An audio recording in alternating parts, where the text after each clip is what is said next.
Higher education is currently under immense pressure to both respond to immediate challenges that the pandemic has caused, but also is under pressure to plan for the future and for the new normal. Universities will have to really reconsider the way they operate and leverage on new business models and strategies, establish new sort of collaboration, and probably rethink how higher education will be delivered in the new normal. Governments, regulatory bodies, external quality assurance agencies, which play a very important role in our part of the world, need to really play a prominent role in developing and supporting policies and regulations that promote autonomy and flexibility in order to enable universities and higher education institutions to rapidly adjust and innovate. Probably for many countries, investments in digital technologies and other type of learning resources and networks will be needed. Now, while we have addressed in earlier panels that we have organized as part of season 1, we have been looking at how universities have responded to the pandemic and discussed both the short and longer term impacts of COVID-19 has had on them and how they're planning for the future. The aim of today's panel very specifically is to look at the broader impact of the pandemic on the national and regional educational systems and how these may differ among different countries, as well as the sort of system level strategies and actions governments should be taken or should be looking into. We would like to also have the opportunity to highlight how different organizations that are represented by our esteemed panelists today are supporting countries' efforts to mitigate the impact of COVID-19. So without any further ado, I would like to welcome all our panelists, welcome our participants, and we would like to start our discussion. And I'd like to start by giving the floor to Dr. Van Dam and ask him a very probably straightforward question. Professor Van Dam, OECD has published numerous reports since the start of the pandemic around the impact COVID-19 has had on education in OECD countries. Would you kindly share with us some of the medium to long-term impacts caused by the pandemic at the level of countries and regions? Please, the floor is yours. Thank you so much. Thank you for the opportunity to be part of this exciting panel. Yes, well, the medium and long-term changes that the pandemic is causing, it's very difficult to say anything meaningful at this stage in time. And so we are in many countries now seeing a new, maybe a second wave of infections, and it has a huge impact on education systems. In the months between March and May, almost all countries closed schools between, on average, 8 and 18 weeks. And this has caused a huge learning loss among students. We are still not sure how big the learning loss has been. There are several interesting national investigations on this topic and research projects going on. But that there has been a severe learning loss is quite sure.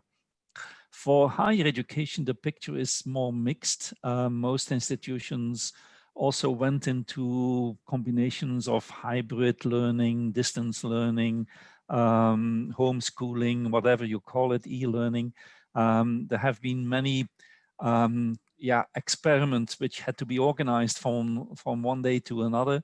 And I think teaching staff should be congratulated, both in schools and in universities, for making such an enormous effort to do that with a lot of appreciation, a lot of concern for the learning needs of pupils and students. On the longer term, while we are now just starting up the new academic year, we don't have a full picture yet of what's happening in universities. I think there is a broad variation among countries and among institutions. You have universities like Cambridge University already announced very early that this academic year, 2020-21, would be completely online. So no on-campus experience, no physical encounters, no face-to-face teaching.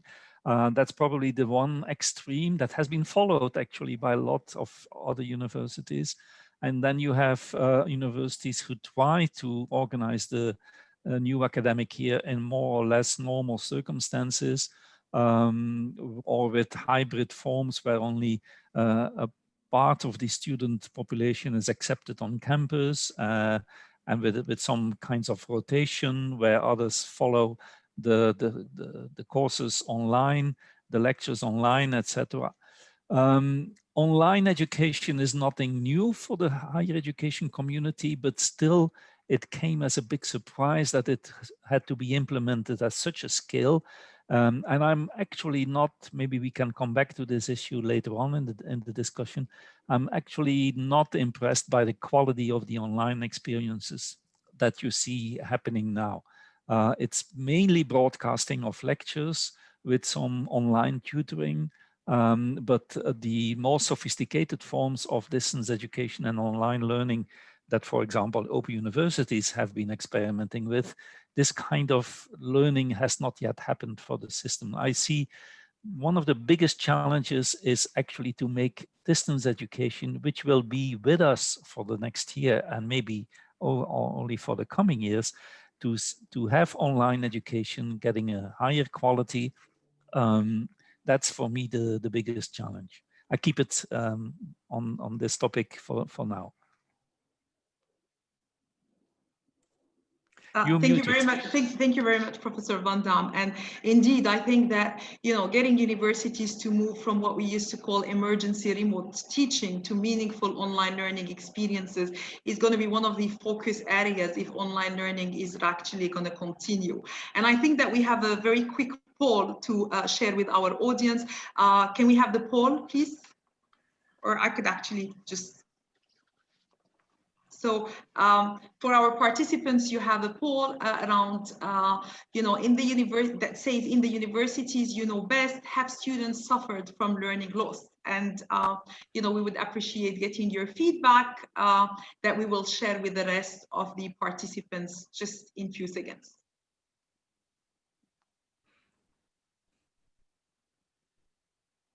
So we'll just allow a few more seconds. If you haven't yet voted, please go ahead.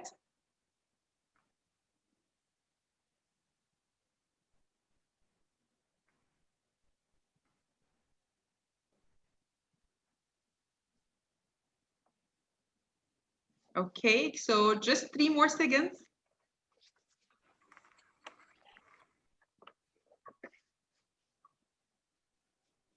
Okay, so I'm not too sure, Professor Van Dam, if you expected these results and if you want to comment on them. Well, the results are a little bit more positive than I expected. So most people have the answer. There has been a bit of learning loss, but not very serious.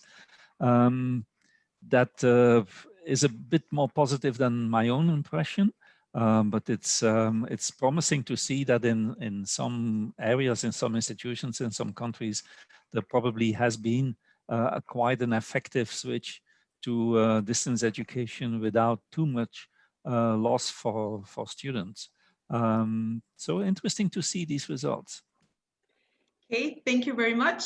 And my question now is probably to Dr. Bassett. And Dr. Bassett, I hope I'm pronouncing your name correctly first. Yes, perfect. Great.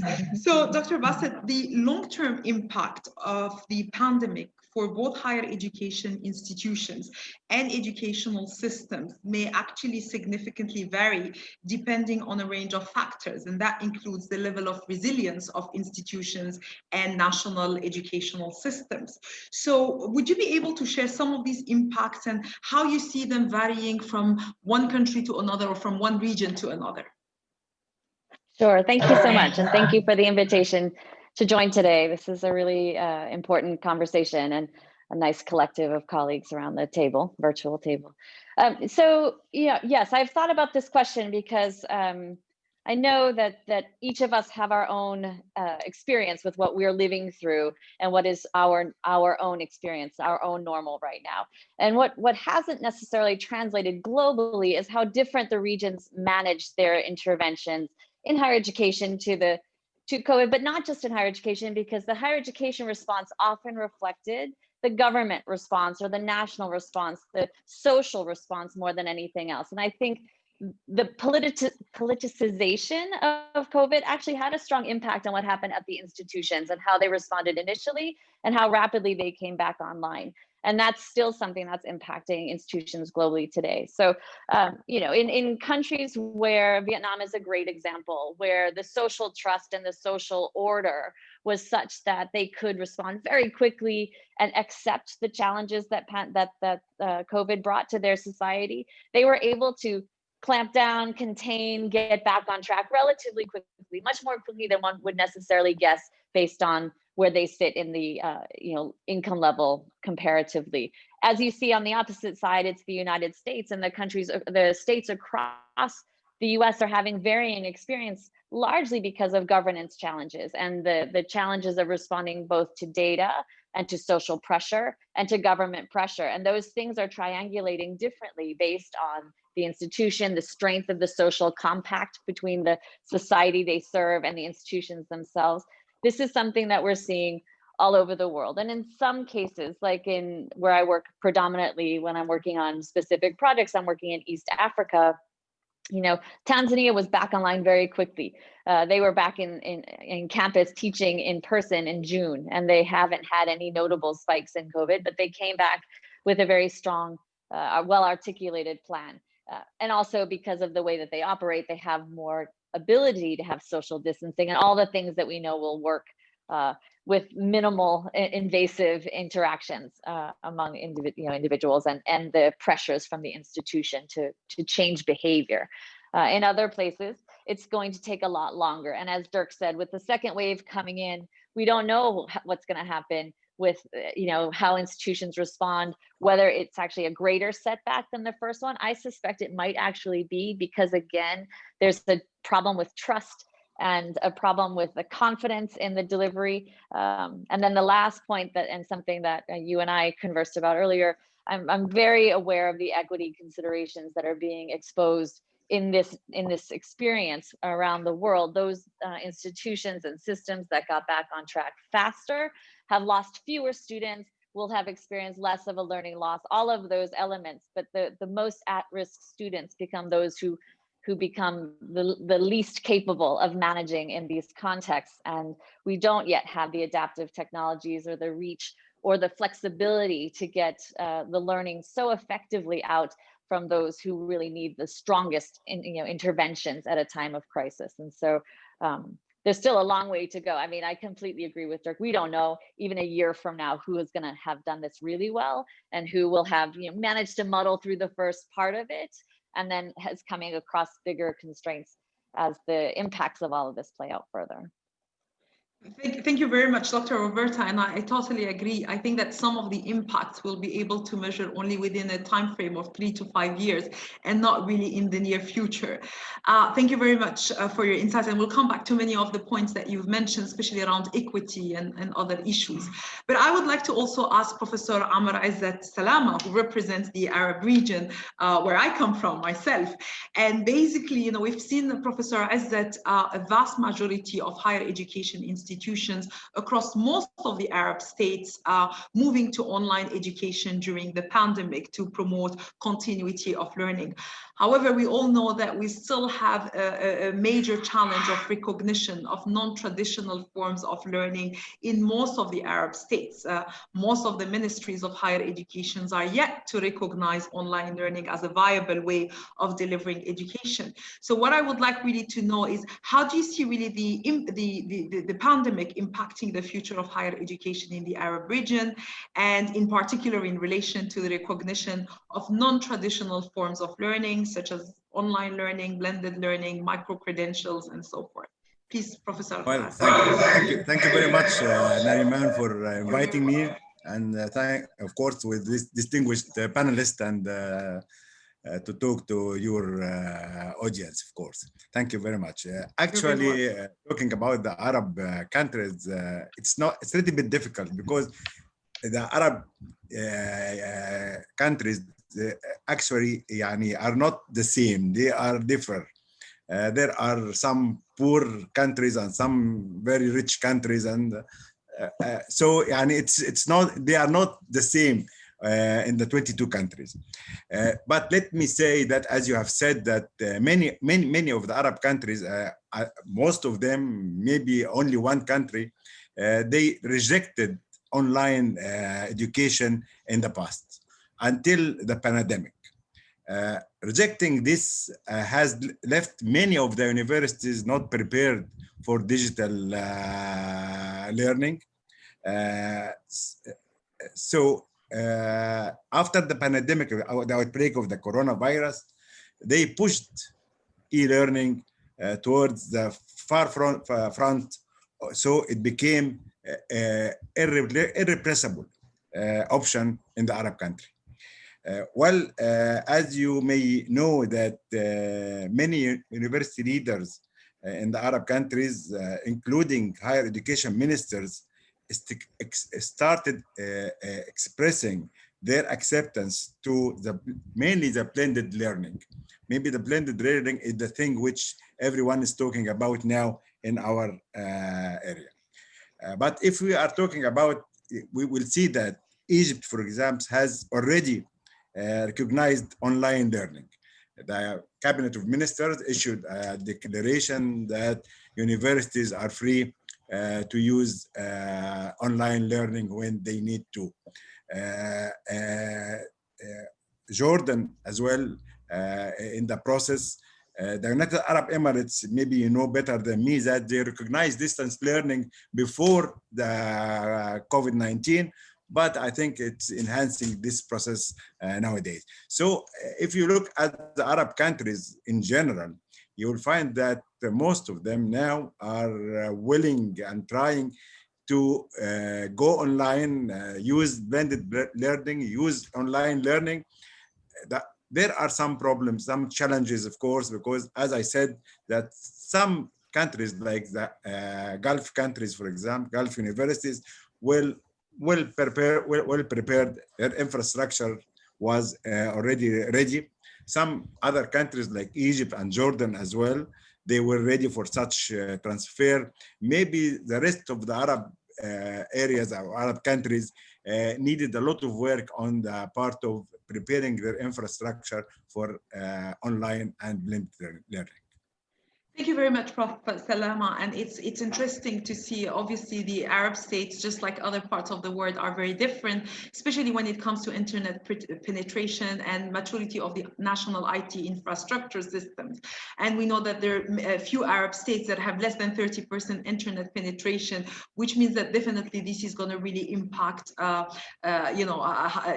delivery of online learning. But it's good to know that probably COVID might have been a catalyst for a long overdue change in mindsets among policymakers, because we've been having all these conferences and these talks and these roundtables around online learning, but we're still, for most ministries, we're still expecting to have some sort of physical presence. So it's nice to hear that this is that there are government or there are ministerial decrees issues to allow universities to use online learning, and hopefully that would go beyond the COVID-19. I think we have a very quick poll just to get our audience views on a specific issue. So I'll just have the poll. So you should have the poll of you. In your opinion, what are the major challenges that institutions of higher education has encountered in light of COVID? So, and we have financial implications, staff skills, exam research, student mobility, and others. And I realize that some of you might not have the poll appearing if you're using some sort of devices. So if you wanted to share your views on the chat box, you can always do that. That's why I was reading the question.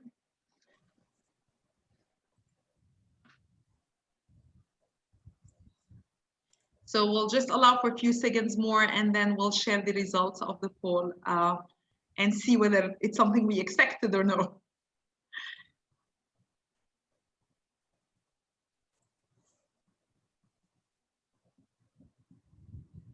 Okay, so we can see here that basically exams are one of the major challenges with 33% response, followed by staff skills, financial implications, research, and 11% only for student mobility. So I don't know if Professor Salama, I think this is very reasonable answers, actually.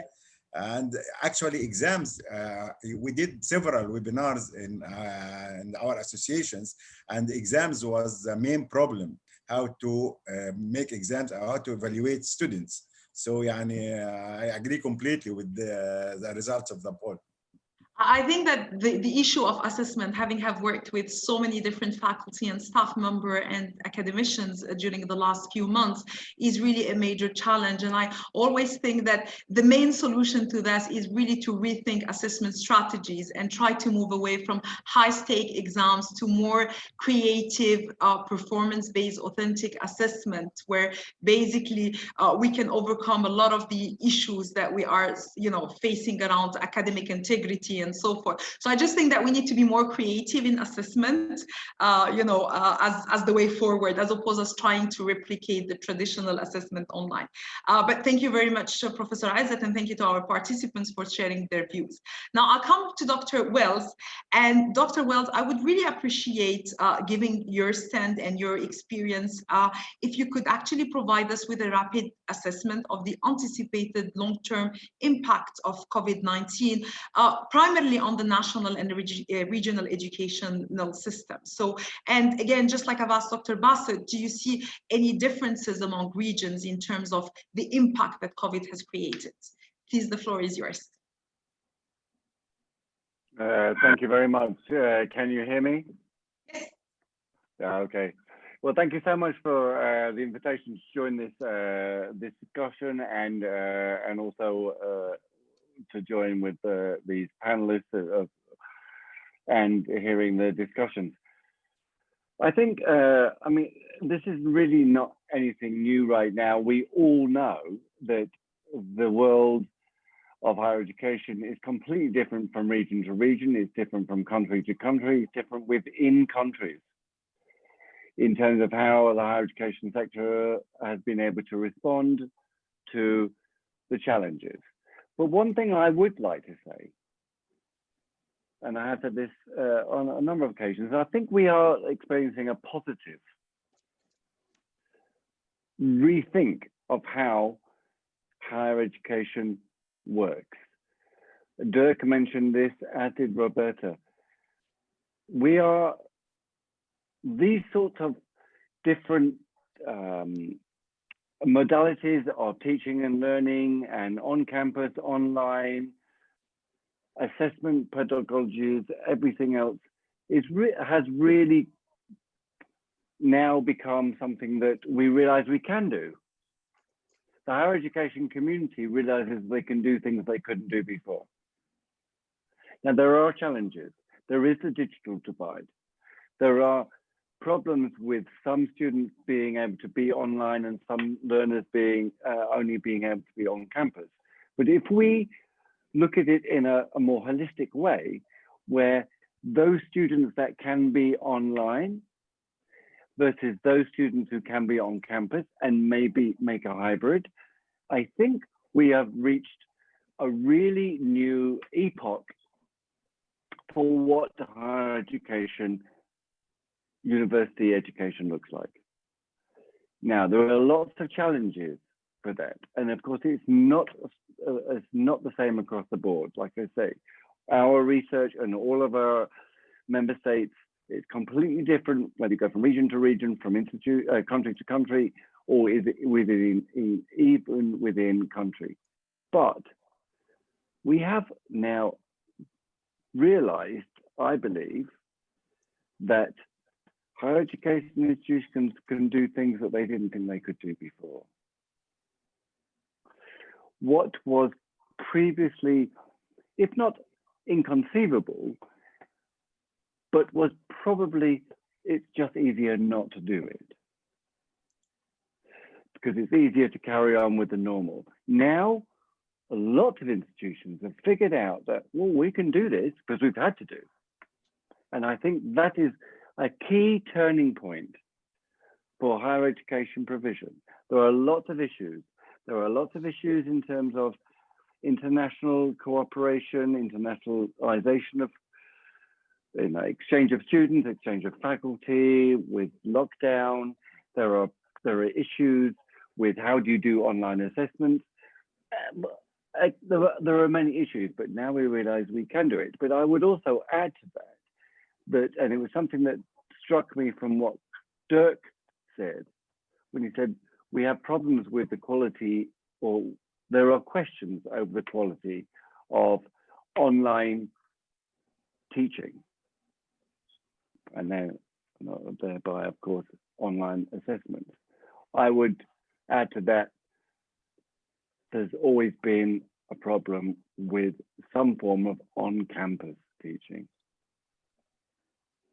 Okay. So if the quality of online learning is questionable, and it's just, I'm doing what I would normally do on campus, then we need to think about rethinking how we teach at the higher education level. I don't know how much more time I've got, but I would also say one final thing, that I think what the pandemic and the shifts on the agility that all institutions have had to quickly adapt to has highlighted the need for one thing that really goes unrecognized in the higher education community, whereas it is recognized in the secondary and primary levels of education, and that is the need for continuous professional development. CPD, professional development for higher education teaching faculty, is just as important as it is for secondary and primary level teachers, where that is considered a must.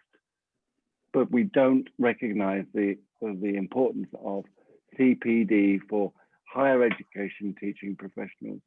And now we have this issue of how you go online, how you teach online, how you assess online. And I think that's one thing that maybe this is coming into the next session, but I think that's something that funding needs to be directed to now in the post as we recover from this.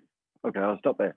Sorry, thank you. No worries at all. It was actually very interesting to hear your views. And I would completely agree with you that just like the pandemic has brought up a whole set of challenges, it also brought up opportunities to think outside of the box. And I think that the biggest challenge for universities and for educational systems is really how to move away from trying to replicate the traditional learning experience online and to really look at the particularity of online learning. And that's really how they could address the aspect of quality, and that goes beyond just teaching and learning. We're talking about the overall student experience, and a lot of people talk about the learning experience and not just the teaching, and the probably academic part of it. So I'm going to continue, and actually with your kind self on the same point. And given that you've mentioned a lot on CPD and professional development and investments and so forth, so my question would be, what do you think are the short and long-term system level considerations and actions that you think governments and policymakers should consider to support higher education during and post-COVID? So the floor is yours again, Dr. Wells. Okay, right, okay, back at me. Back at you. I made a mistake of setting myself up there for a fall, didn't I? Well, I think there are 2 or 3 things here that I think we need to, the world community of higher education needs to think about. One is certainly the CPD element. I just talked about that. I also think that one of the things that is quite is really a problem is the internationalization and the international exchange of knowledge and students. And this is something that whether it's a policy level, because as panelists have said already, only today I heard that Cambridge University has gone down and now is in lockdown. So you can't do international exchange. But what the policy level can do, I believe, policymakers and the ministries can do, is certainly start to valorize online learning and online assessments. I know from personal experience that I had to wait for 6 months for a ministry to agree for me to be on a panel to do an online thesis defense. So why can't it not be at a policy level that it's okay for a thesis defense or a dissertation defense to be online? Why can we not restructure and be more fluid, more flexible, more agile with how the academic year works?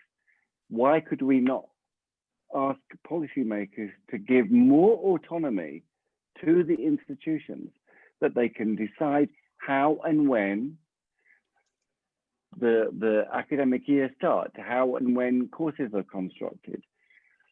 It's not universal, but there are many systems that have to have centralized decisions on how programs of studies are run.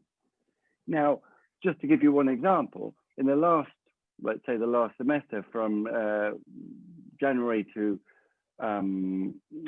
June, whether it be the end of the semester or the mid-semester, how were programs being run where there was a requirement for internship? How were we allowing, or how are we coping with students that were on programs where they're supposed to be out of college for a year, out of studying abroad for a year? We couldn't do that. But then the institutional or the legal framework with the ministry dictates that you have to complete your degree within 4 years. So policy level, let's move that and make it broader. This is why I think that the centralized structures in some of the higher education systems need to change, and they need to give more freedom, more flexibility, more agility to the institutions. And it's not just about academic freedom, it's about institutional autonomy. Thank you very much, Dr. Wells. And this actually will bring me to stress on this particular point of autonomy given to institutions. And I'd like to address Professor Izzat Salama. Again, Professor Izzat, with the new normal coming up, we will probably universities and colleges across the region will have to have a certain level of autonomy and flexibility in order to be able to respond rapidly and adapt to these changes. So what do you see the role of governments and ministries of higher education across our region to play in order to provide greater autonomy for universities and really help them be innovative in the way they will handle the new normal? Well, thank you very much. And thank you, Dr. Wells, for your comments. And let me say that as we all know that governments decide and regulate the education, I think this has happened all over the regulation policy that happens all over the world. It regulates the purpose or the policy of the education, the objectives, that it is designed to attain, the methods of attaining them, and the tools for measuring their success or failure. Governments as well decide to close and reopen higher education institutes with regard to concerns for whatever, the health, for example, and as happened with the COVID-19, health safety, safety of students, instructors, and others. And let us don't forget that governments around the world nowadays are widely perceived to be responsible for ensuring the provision of accessible quality education for everyone. Talking about university autonomy, of course, I agree completely that university autonomy is likely to strengthen universities' ability to improve graduates' competencies and research output, provide that there is an effective quality control system in the place. I think when we talk about autonomy, and I think that government and ministers should give universities at least these three types of autonomies. The academic autonomy, the financial autonomy, and the organizational autonomy. I think these are the three major things which governments and ministers of education should let universities have it as an autonomy, and let universities perform by themselves according to their academic curricula, methods of teaching, areas of methods of research, whatever academic aspects. Financial autonomy, as I said, and of course the setting or the organizational autonomy.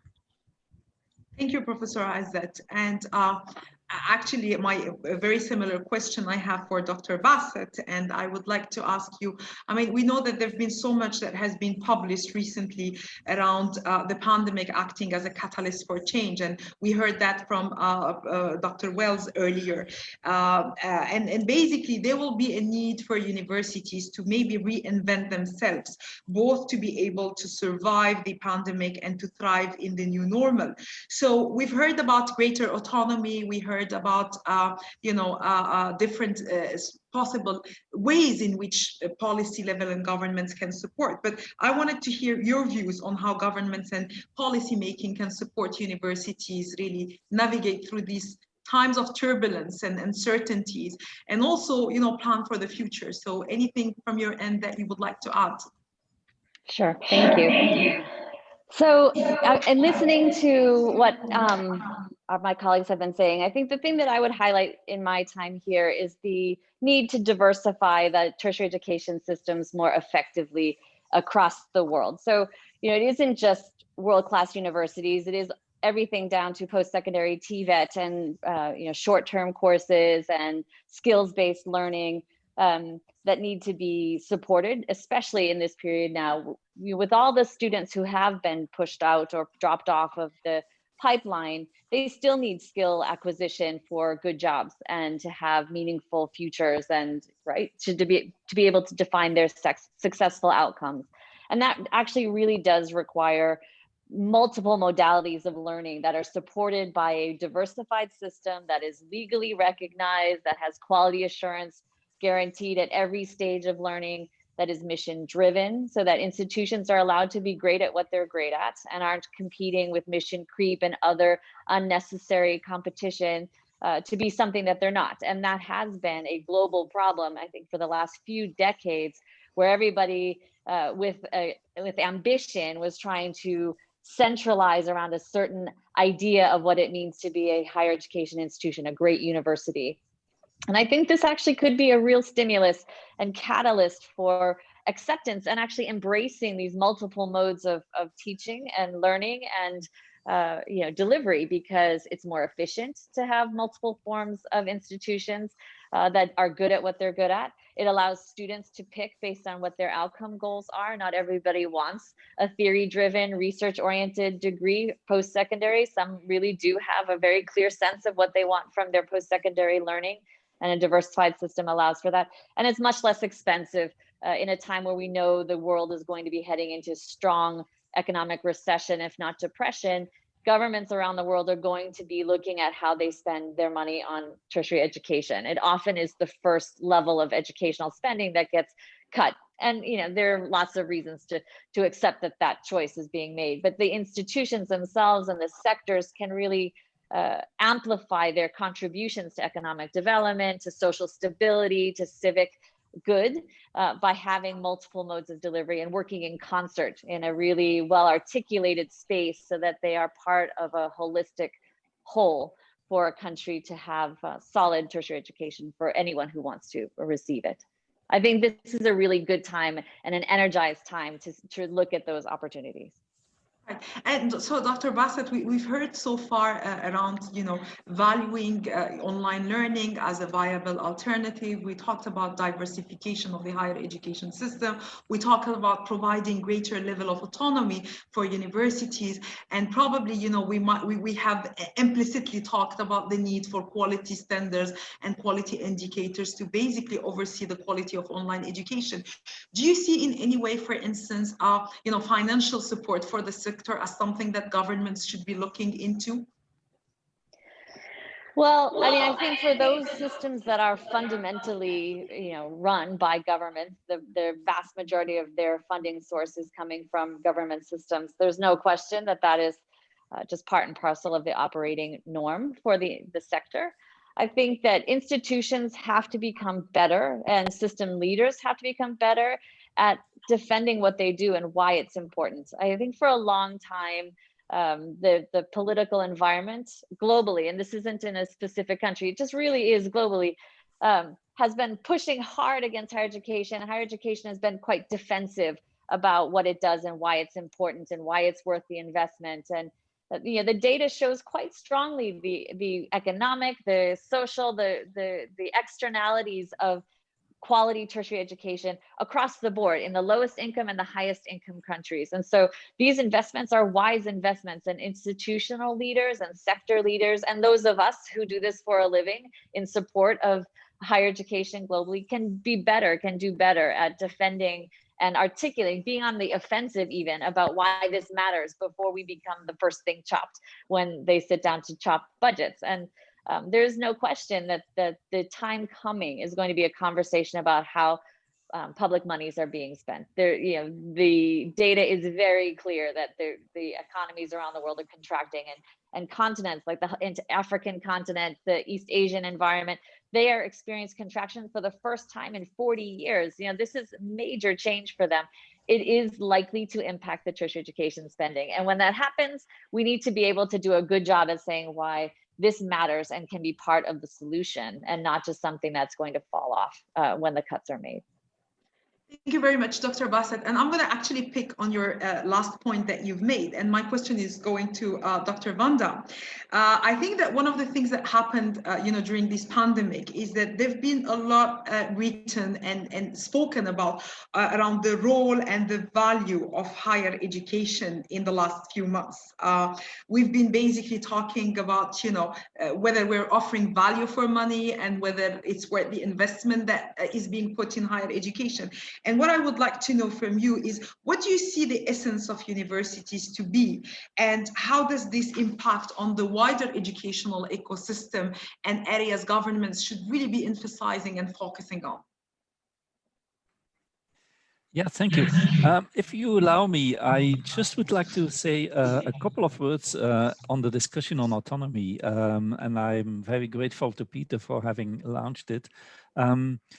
I am actually a bit more radical. I think we should advise governments to really withdraw from over-regulating higher education, especially in middle-income countries and emerging economies. There is still so much the idea, the public policy idea, that by controlling higher education institutions, governments can assure the quality.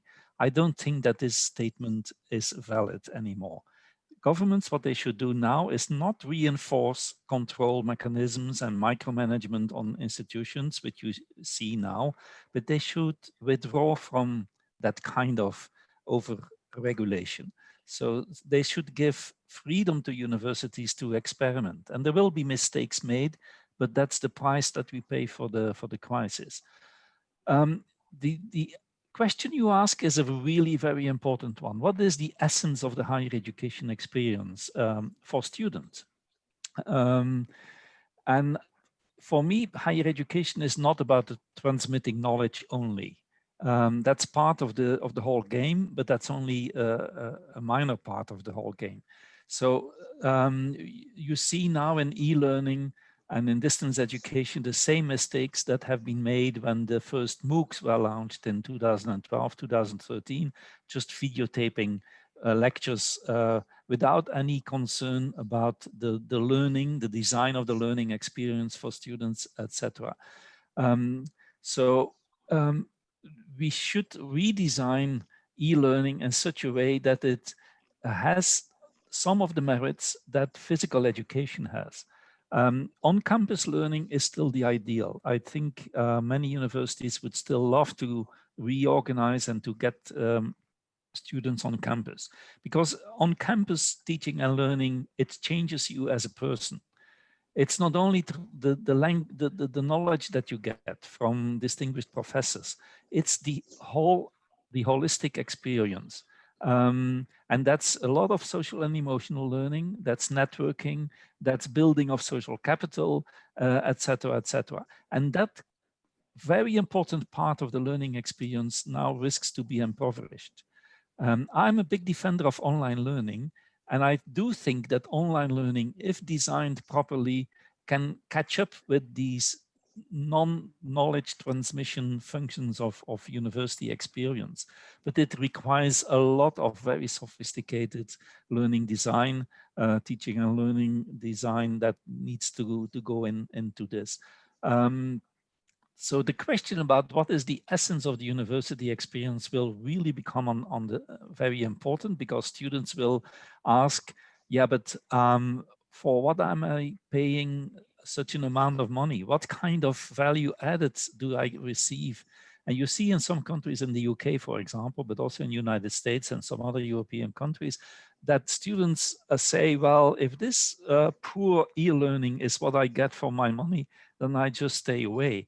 And I can maybe get some very efficient skill training in other places. I can have a micro-credential in another place. I can assemble a portfolio of interesting learning experience, and this will be valued by the labor market. This is a very reasonable, very rational reaction of students if we don't design a teaching and learning experience that captures the full richness of what a university is about. And a university is about much more than just the skills training or just the transmission of knowledge. It's about the change that you experience as a person, and you come out of university as a different person than you have gone into it.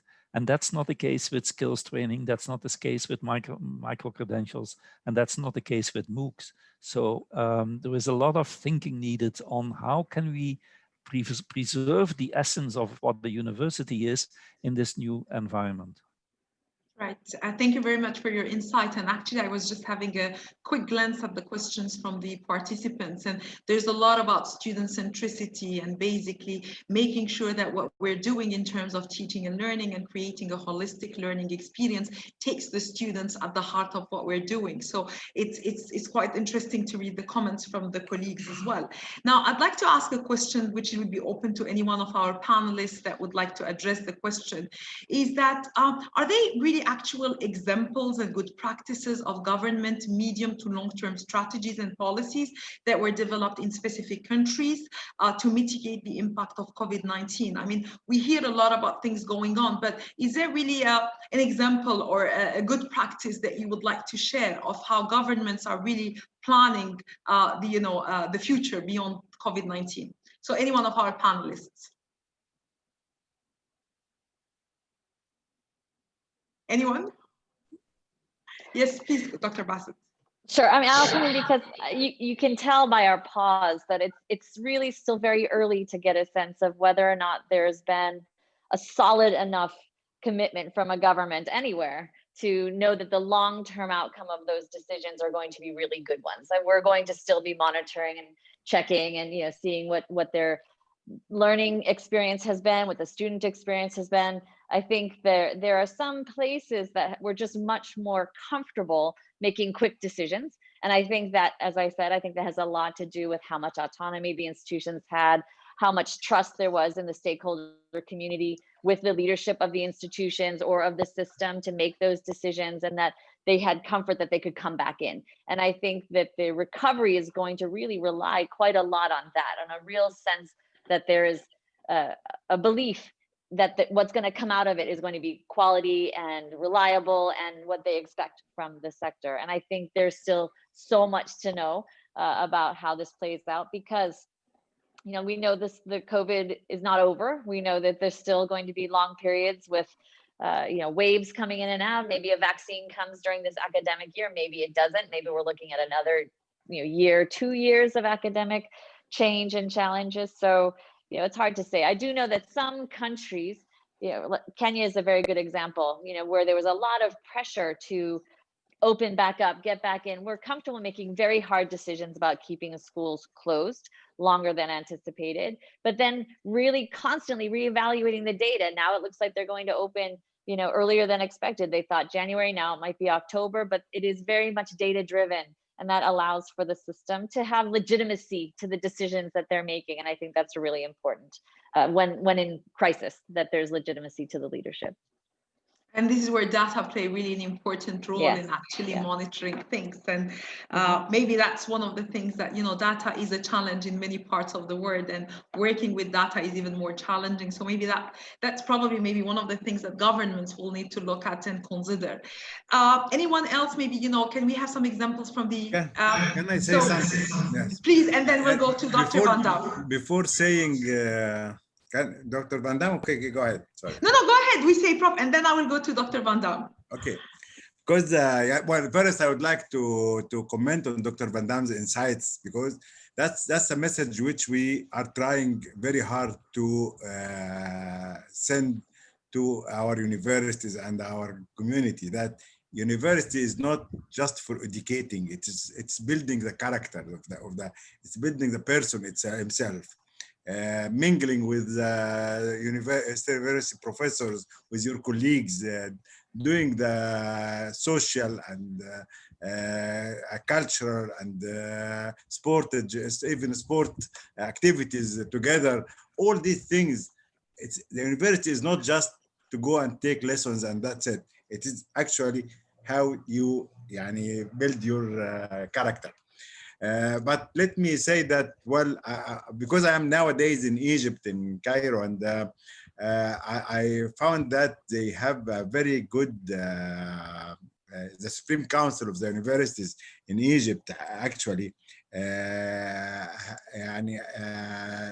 made a study proposal or a proposal for the application of the hyper learning in the Egyptian universities. And actually they did a very good exercise. I'm sorry, it's written in Arabic, but if you look at it, you'll find that they did a very good work in here, taking into consideration, they don't know when this COVID-19 will end. And so they expect that using the hyper system is something which will remain with us for some time. And they talked about maybe three main aspects here: the learning process, the assessment process, and the activities and services which should be done. So it's a very thorough exercise. And I think if they succeed in implementing it in this coming academic year, I think this is going to be a very successful example. Thank you very much. Dr. Drick, the floor is yours. Yes, well, like Roberta, I think it's too early to say what kind of practices are very promising. I think there is a lot of experimentation going on, a lot of trying to solve immediate problems, struggling, and it's too early to see clearly in that. But I would like to stress something else, which is the importance of collective learning.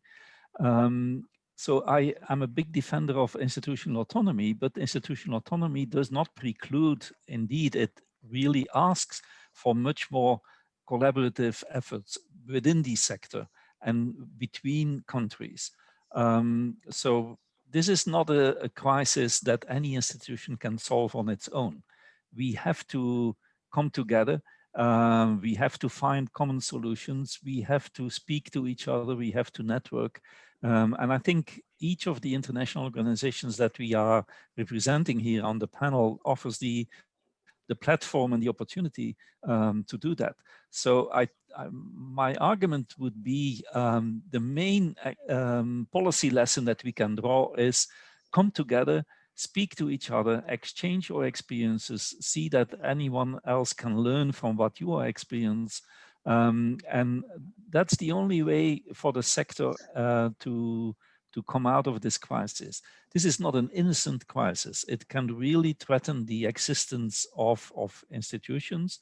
There are institutions who are already experiencing severe financial difficulties.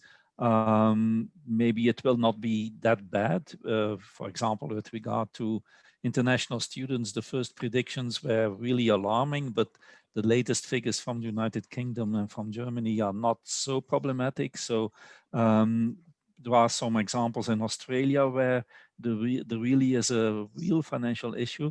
But I would like to stress that this is a serious crisis, and it is only possible to overcome it if the sector as a whole and countries together try to find solutions to it. Thank you very much, Professor Van Damme. And just before we go to our next question, I don't know, Dr. Wells, if you want to add anything.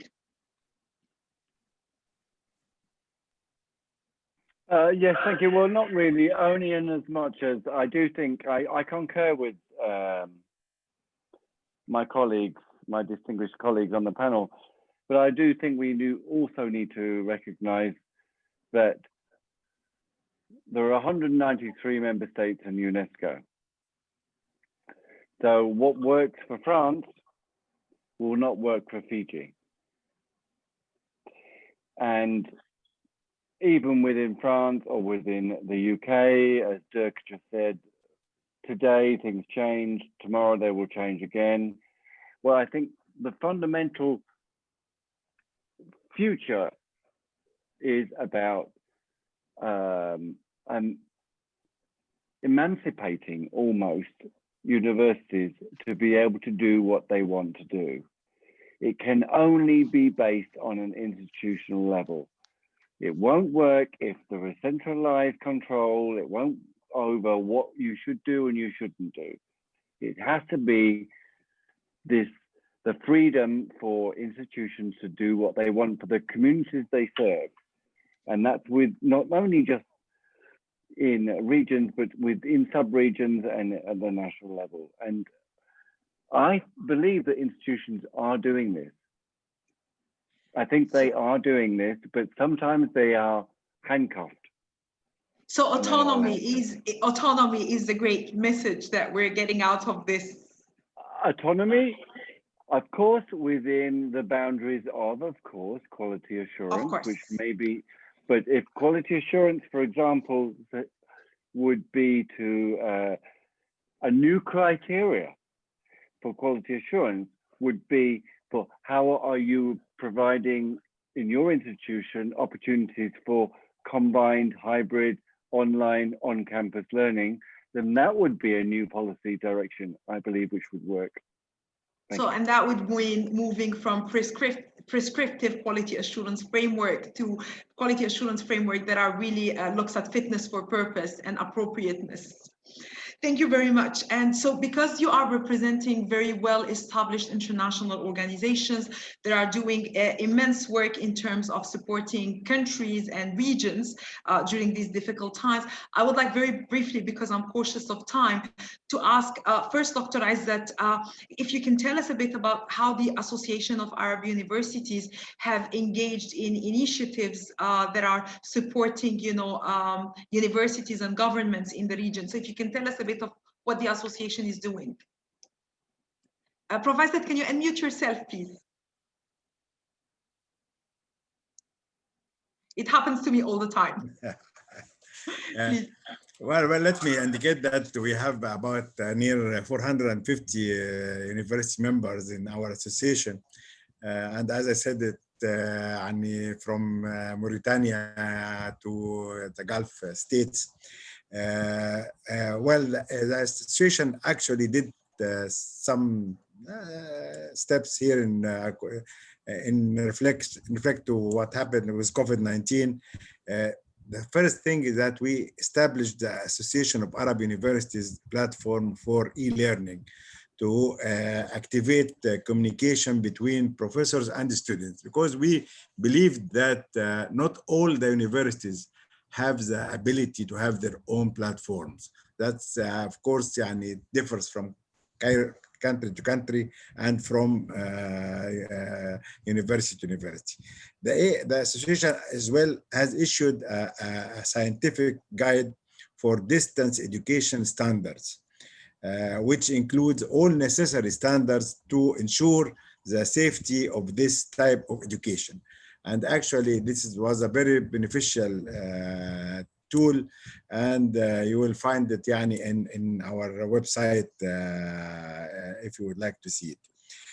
The association will continue organizing webinars. We made several webinars actually, and conferences reflecting on the impact of COVID-19 at higher education institutions and the future of higher education in post-COVID-19 world. We supported both universities and government by submitting proposals about the future of higher education post-COVID-19. This is based on a survey and studies made by the Association of Arab University, and we have made a survey and we received near 100 response from our universities. The fourth or fifth thing is that we are cooperating with the ministers of higher education and the university leaders to create a strategy for higher education post-COVID-19 and enhancing cooperation between Arab universities and other universities worldwide. We are, of course, with we have contact with most of the international associations that's similar to our association, like the International Association of Universities and the European Association of Universities, and a lot more. Thank you. Thank you, Prof. Izzat. And it's actually very interesting to know about the platform, but also to know that there are some guidelines that have been established to regulate or to really help institutions in benchmarking what they're doing now in terms of online education. So thank you very much. Dr. Bassett, can you tell us a bit more about how the World Bank is currently working with governments and policy makers to support continuity, adaptation, and innovation as well? Thank you. Yes, I mean, I think the World Bank actually is in a very important position globally because we have the money in, that many organizations don't. And so, in the first 3 months of operationalizing our response to the pandemic, the bank was able to mobilize just about $16 billion in human capital funding. And that came from several sources and included strong investments in education.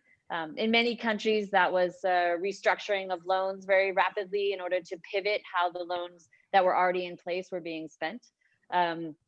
In others, it was the catalyst of funds that were in place for emergency response. And so we have the ability very quickly to assess and respond with financial support to countries who are in crisis. Obviously, we do this before the pandemic in fragile states and in conflict impacted states. And so we have a lot of experience with that. And we drew all of that experience to bear on our response to COVID. In addition to that, and working with OECD and UNESCO, we've done a lot of analytical work as well, sharing data, producing reports, blogging a lot. We each respond to different parts of the tertiary education world community and have different roles to play in there, and they're very complementary. So one of the strong, most positive outcomes of something that has been so catastrophic globally has actually been this really strong bond that has increased between all of our organizations, and it has helped us be more effective. In UNHCR, for instance, we've been working a lot more on how do we support education with refugees in a time of such dire conditions for them in their spaces where they are. And that's something UNESCO supports. It's something everybody is really coming around to support the most vulnerable. So we have resources, we have the technical capacity, and then we also, as with the other organizations here, we have very strong convening power where we can get those who are in a position to make rapid decisions to come to the table at the same time. And we've really worked hard to utilize that capacity during this crisis to make sure that those who have a voice and should have a voice, and are in need of being heard, are heard during this period, because the reactions are happening so fast, the decisions are being made so fast that everybody who needs to be involved has to be at the table right away. There's no time to do the multi-stage, stakeholder consultations when you're doing rapid response to crisis. So all of the organizations here have really been well positioned to engage the global community as quickly as needed in order to have effective responses in the short and medium term. And again, I think we're all sitting here thinking we don't know how effective it's going to be in the long term, but at least what we've tried to do is set a solid foundation for adaptation as we learn more as we go. Thank you very much, Dr. Bassett. And I'd like to very quickly ask Dr. Wells, UNESCO has launched the Global Education Coalition as a platform for collaboration and exchanges to protect the rights to education during these unprecedented times of disruption. Could you share a bit more about the initiative and the coalition? Yes, thank you very much, Chair. I mean, the global, more or less, the global coalition is now was established, I think, back in March or April at the launch of the peak of the pandemic. And what really this is bringing together a global coalition of different types of partners, whether they be basically the private and the public sector. And what the coalition aims to do, has been doing, and will do in what we're trying to call back to university, back to education, back to school, is to provide support to member states when they need it. So it's on a demand basis,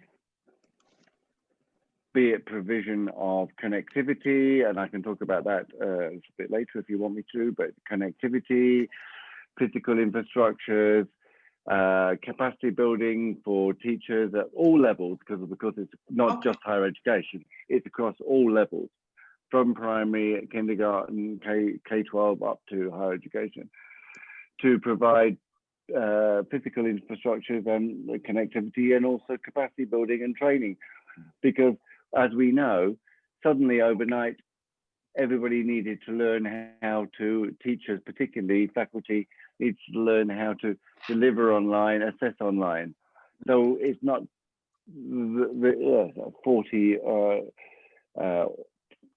more private institutions and companies and foundations have come on board with this, with the express commitment to support helping institutions of learning around the world, be they from, like I say, from primary to K-12 and higher education. So I can give you one example. We're working one of our partners is working now. We've brought on board to work with the Ministry of Education in Jordan that wishes to decided they want to set up a new institute of e-learning capacity building for higher education teaching faculty. And one of the partners from the coalition is going to come in and provide the training for that institution. So it's about bringing the capacities, not only technology, but also capacity building and training opportunities for, from my side, of course, and this is the discussion here, higher education. I would like to put my courses online. I'd like to do assessments online. I don't know how to do that. This is where we bring on the coalition and they can help. That's the rationale, and that's what's happening. Thank you very much, Dr. Wells. And because I'm cautious of time, I'd like to hear from Dr. Drake very quickly on OECD role in supporting higher education governance and policy framework in different OECD countries. And then I'll open the floor to some of the questions from our participants. Yes, thank you. Well, I don't have a lot to add to what Roberta and Peter have already mentioned. Of course, the OECD has a different constituency and a different role than the bank or UNESCO. But as an intergovernmental organization, we bring together governments, and that's already happening, who discuss among themselves, who learn from each other, so peer learning, collecting evidence, collecting data. That's what we do. We are not the most appropriate organization to bring together institutions. I think an organization like the European University Association or other regional associations of universities could do a lot of very interesting work here in this domain, bringing together the experiences of universities and provide some space for collective learning, for capacity building, etc. But we help them on the level of intergovernmental exchange. Thank you very much. And what I'll do is that I'll open the floor for a few questions that I will take from the audience. Unfortunately, the colleagues who are watching us on YouTube, we will basically try to respond later on to your questions. But I have a question here from Dr. Samira Saeed from Kurdistan, I believe. And she's asking about what do you think is the biggest learning loss expected from adopting to online education if the pandemic continues over the next couple of years or more? And what do you think is who do you think would be the most affected by the pandemic, students or investors? So if any one of our panelists would like to answer the question. Well, maybe very quickly. I think the students who are in a disadvantaged situation, who are sitting at home with one laptop that they have to share with boys, with sisters and brothers who go to secondary school or primary school, with their parents who do teleworking, that kind of students facing connect.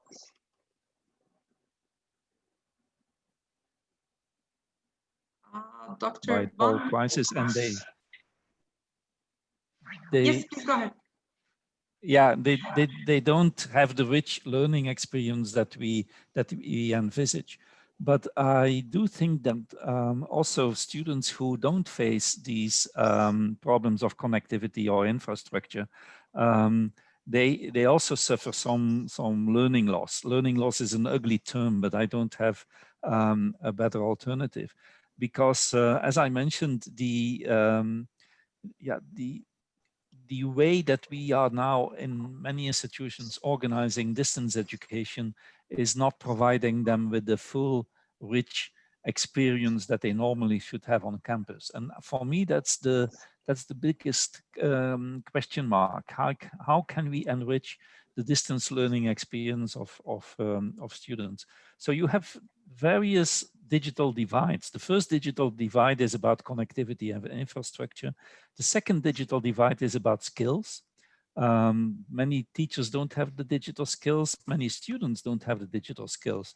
Don't make the mistake that students who are millennials and who have been born in the digital age, they have high level of digital skills. We know that this is not true. Students have on average very low digital skills. So they don't have the skills to navigate this very complicated environment. And then the third digital divide is on usage.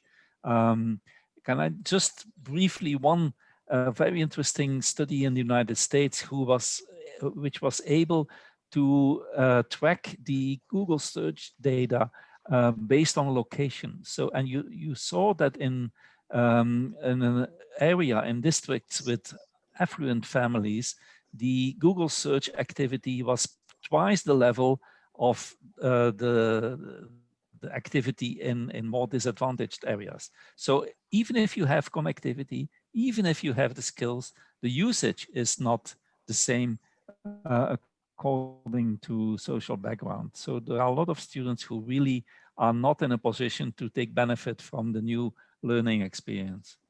Thank you very much, Dr. Van Dam, and would like to take a couple of two more questions, unfortunately, because may I add here something, Nermeen, that yes, I agree that students, of course, and disadvantaged students, but I expect that this will reflect on the society at large. The whole. And this is the problem. It's not the problem of the student or the investor. It's the problem of the future of our societies. Very true. And we have a question from an anonymous participant, but he's talking about she's talking about her own experience and about centralized control. And they're actually asking, are there any cases that panelists are aware of where institutions have successfully lobbied for a greater autonomy that's being discussed? And I think it's a bit of a difficult question, but I don't know if you're aware of any examples. Yes, I actually would say, I mean, this is a very common reform that's happening globally, and it's happening from a push-pull perspective. You know, institutions would like more autonomy, and governments would like to give them more autonomy to have less financial oversight, to be less responsible financially. And so what you'll see, we've seen it a lot in Europe, we're actually seeing it especially in the new EU member states, is performance-driven financing agreements between governments and institutions.